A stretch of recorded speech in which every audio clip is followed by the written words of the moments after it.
పిల్లలకి షెడ్ ఉంటే అయినా రోగాలు రావు, అంటే గాలి పోసేది కానీ చిన్న చిన్న రోగాలు రావు. ఎందుకంటే అయినా ఇట్లా షెడ్ ఉంది అనుకో, నైట్ కూడా బాగా షెడ్లో బాగా ప్రశాంతం అనుకుంటా 2 ఫ్యాన్లు వేసుకున్నామంటే నీకు రోగాలు రావు. మెయిన్ రోగాలు వచ్చిందంటే పిల్ల ఎత్తిపోతుంది. పిల్ల ఎత్తిపోయిందంటే మనకు వచ్చే లాభం 2 వైననుకో వెళ్ళిపోతుంది.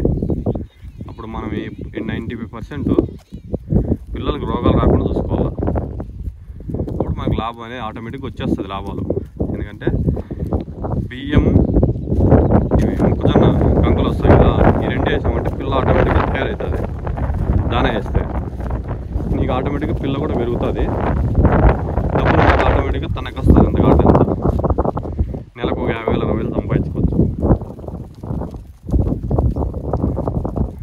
ఏమంటే గుద్దకోకుండా చూసుకోవాలి. ఒకటి పోయిందని మనకు వచ్చే లాభాలు అన్నీ వెళ్ళిపోతుంటాయి.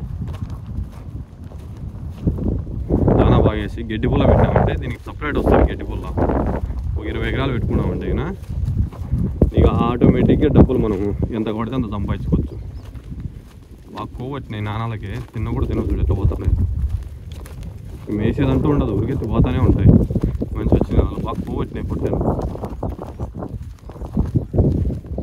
ఎందుకంటే దీనికి కొంత గడ్డి మందు పెట్టినామంటే కానీ గడ్డి తినే మందు ఫుల్గా తింటాయి. కొద్ది సత్త వస్తుంది ఆటోమేటిక్గా. ఇట్లా బీడు ఉండాలి మేసేకి. దగ్గర 50 ఎకరాలు బీడు ఉంటాయి కానీ పొట్టేళ్ళు కూడా బాగా అభివృద్ధి అయితే బాగుంటుంది. సెట్ చేసుకొని ఖాళీ ప్లేసుల్లో షెడ్ ఉండాలి. మెయిన్ షెడ్ పైన గ్యాల్దో లేకుండా అంతా ముగించినామంటే ఎక్కువ వెళ్ళిపోతాయి, వేడవుతుంది కదా. అలా పైన గ్యాల్ తోలిననుకో షెడ్ వేసే విధానం. ఇప్పుడు ఇట్లా పైన ఈ పక్క చుట్టూరా పొట్టేళ్ళు దెబ్బతిన, ఎందుకంటే అంత వేడి కాదు కాబట్టి బాగా గాలి తోలుతూ ఉంటుంది. పైన రేకులు వేసుకొని కింద ఏమంటే నీకు బీడు ఉండాల. ఒక 20-30 ఎకరాలు బీడు ఉంటే కన్నా అవి మేసి వస్తూ ఉంటాయి. ఏమంటే నీళ్ళు వాతావరణం అన్నీ బాగుండాల.